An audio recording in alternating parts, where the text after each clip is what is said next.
Hello, ladies and gentlemen. This is Argy broadcasting live from Algosystems.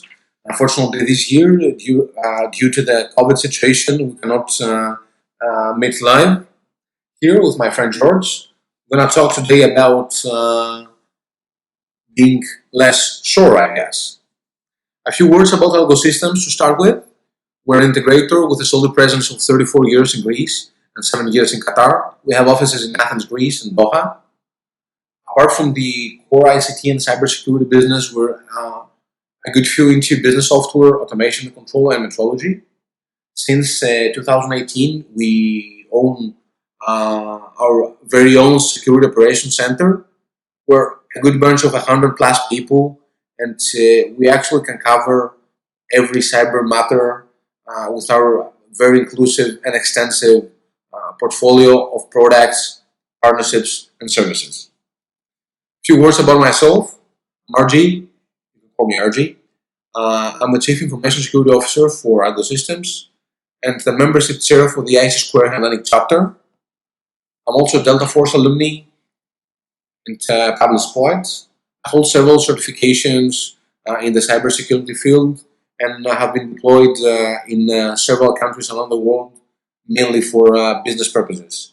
With me today, Mr. George Kontogiannis. Hello everybody, my name is George and I'm currently working as Head of Security Operations in Algosystems. I also hold a BSc in Computer Science and an MSc in Information Security, and I have been involved in information security since 2014. Over the years, I have been involved with Security Operations Center, CMS Service Solutions and Incident Handling and Response activities as well. In my free time, I'm also a basketball player. So, our agenda for today will be the following. First, we're going to talk about the infamous C word. Then, we will see the difference between SOAR and SOAR. And we will conclude with bonus tracks for us managed security services providers. Actually, it's SOAR versus SOAR versus SOAR. So, English can be a family language as well, not, just Greek. So, we're going to start from the BC era. Here, BC stands for before COVID, obviously, right? We can see on the left how business is thriving, following great growth of 2019. We're well into business as usual, hoping, for a good year as well. And on the right, we can see the business as usual again of our operations. Yeah, in the BC era, everything was going smoothly in SOC also. For example, an analyst had to monitor 5 different screens and find the suspicious behavior, the suspicious file, and he was happy about that. Discussion about possible incident took place face to face, and if anyone needed a second opinion, was just asking his colleague. So simple. And then all of a sudden, day 0 came. This very day is gonna be written in the history as a day we got lost in the sea. It was inevitably a very specific, if not else, situation that everyone needed and still needs to handle. No matter if it's a business, like an end customer, and of course people. It doesn't matter how good or how inclusive was your business continuity plan, unless if you're working for a nuclear factory, I guess. No one could really provision a pandemic. So the very first reaction for everyone, we have to admit that it was panic, shock, like coronavirus buzzwords, pandemic, flatten the curve, community spread, incubation period, national emergency, herd immunity, self-quarantine, and social distancing. All this, new terminology, saturating ourselves, all the media, creating in general a situation that as a business and as individuals as well, we needed to handle. And somehow the first shock comes for everyone. People panic. What we will do? How we'll work from now and on? How our lives will be like from now and on? Questions that did not have a clear answer in front of them, and we had to find the answer. The obvious step in such situation is denial. We were very lucky, for Algosystems, that this was almost zero. Along with the top management, we ended up and deciding that this new situation will definitely impact our business and our customers, our people, our business as usual. Therefore, we took solid decisions and managed to adapt very, very quickly.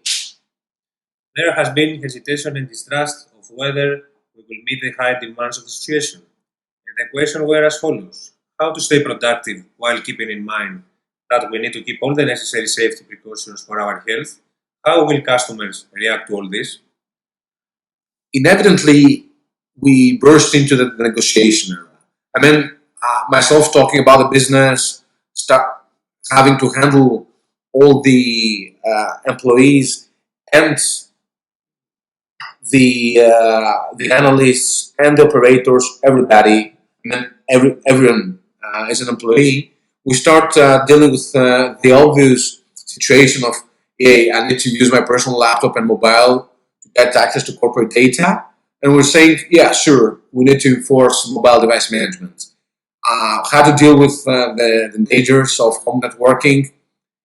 The solution is there. It was there already. VPN, CISP for the access, and for reinforcing all our public footprint with strong authentication, with MFA technologies concerning endpoint detection or response to protect our assets, and of course data loss protection, since you cannot be really sure what happens to information, especially with having all these people running around. And of course, we had to think about what the company could do to keep it working normally. As you know, SOAR is a 24/7 section that has to offer its services to the customer without interruption 365 days a year. So, we had to decide quickly, without wasting any time, in which direction we should go. Main thing here, and still remains a great issue if this happens again. All the global statistics indicate that this unfortunately won't be the last time that I'm going to deal with it, is isolation. And of course, it creates a business risk, but mainly it impacts how humans live, interact, work. Work from home did increase up to like 80-85%, where we were talking about less than 10% increase. Don't know how this happens or used to happen in other countries. Generally, we were quite reluctant to let people working from home. So then, back then, it's very interesting that I'm referring to this in past tense, but that's the truth. We ended up having people, employees and customers isolated, having to work from remote, living alone, spending all their time inside their homes, maybe with the husband or the wife or a few children, which actually at certain points made things worse and not better. And from SOAR perspective, all the employees, all the analysts had to continue their work, to continue their 24-hour shifts, to continue their lives from home. And as a result, this created several difficulties. It was no longer so easy to discuss and exchange opinions. It was no longer so easy to guide your team. Everything had to be done now through chatting and via conference calls. And above all, the customer, who continued to further increase his specific requests. That's a good one, George, actually. Yeah. People, customers, I'm referring to customers, they decided to compensate a few of their remote work concerns using the security operations. Do my employees work efficiently? How long do they work? And not only security related issues, but actual workforce management and stuff like that. And then came anger. Not really anger, but rather frustration. Of course, there will be people happy, including myself. I have to admit that yeah, I can be productive at home. I don't have people bothering me or buzzing me or bursting in my office to tell me whatever they want. So at the end of the day, I can be more productive. There were others not, not used to it, had a bit of frustration or needed more time to adapt to the new measures, to the new things. So and they needed also time to balance between work, home, and caretaking.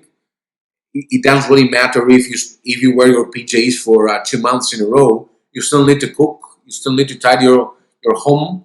You still need to feed your children. You still need to do some exercise. So the the all the situations that needed to be handled normally did apply to this situation as well. Indeed, and the more time we spent in our homes, the more our anger grew up. The frustration to adjust came up. Something that makes sense because how long a person can afford being locked in a house for days and be called upon to work and be efficient many times over 8, 9, 10 hours a day.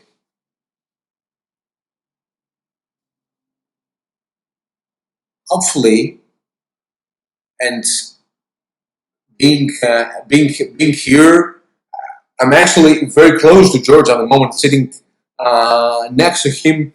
Here comes acceptance. Acceptance means that, listen, me talking to myself, there was something came up. We needed to deal with it and did deal with it as a business. We needed to train our people, the customers as well, the whole society. To be honest, but let's stick to the business part. And they okay, uh, put our legs stronger to the ground and say okay, well we'll move on. So inevitably we ended up in hope, and that's something that needs to happen because us as human beings, we need hope in order to be and thrive. Cool. So let's go to the second part, more or less, on the more technical stuff, and what more to say about our lovely scene. Yeah, let's go now to describe a bit how SOC was affected by work at home and how SOAR may seem helpful in this case. As you all know, the basic tool of a SOC is its CM tool. The CM tool receives millions of logs daily. During the Sierra, logs were increased even more. Because all employees were at home. Users spent more hours sitting at their workstations, working and surfing all over the internet together. As a result, the hours during which the user may slip into missteps to be more than double. All the SOC experts love their CM, but this time CM reaches limits. Why? Because too many logs, too many alerts, too many emails to customers, and of course, too many false positives. So, here comes SOAR to give a good additional help. SOAR, that means Security Orchestration Automation Response. The term is used to describe some software capabilities such as threat and vulnerability management, security incident response, and security operation automation. It gives you the opportunity to orchestrate, unify, automate, and finally act. Okay, so now let's take a look at some examples of how this can be achieved. Let's say we have received an alert about suspicious email with an equally suspicious attachment inside. We can send the event to SOAR and that will do all the job for us. User-specific tools and applications can automatically gather information on whether a file is suspicious or not. Expect that SOAR could send informative emails with useful information regarding the case in different escalation levels and customers, of course. Also, it gives you the ability to create and store playbooks whose steps analysts will follow if an incident occurs. And all the above in an automated process. So, for all the above reasons, the SOAR can prove to be a powerful tool for SOC that can make the job of analysts easier. That's as we usually, uh, make fun with George. inevitably, and I'm talking about the MSPs here, we can either use the technology and all its perks to make the outcome of our job more mature and inclusive. Otherwise, your playbook's gonna look something like that. This little chap here, and your incident response plan, you're gonna have this cry eyes of this guy that doesn't want to eat his greens. So, jumping in the first conclusion for today, keep in mind that SOAR is actually a verb, not just an abbreviation or the back that the pain you feel at your back. Meaning that we need to thrive, and technology and of course cybersecurity, even in these times, are here and indeed can not really drive, but they can play along with our business and make it more efficient and more safe. You can see here, this guy is the first Greek astronaut. He's actually at the altitude that our own business can be. The second takeaway for today is the following. We live in an age where everything tends to become automated. An age where robots can easily replace humans or their jobs, tasks, etc.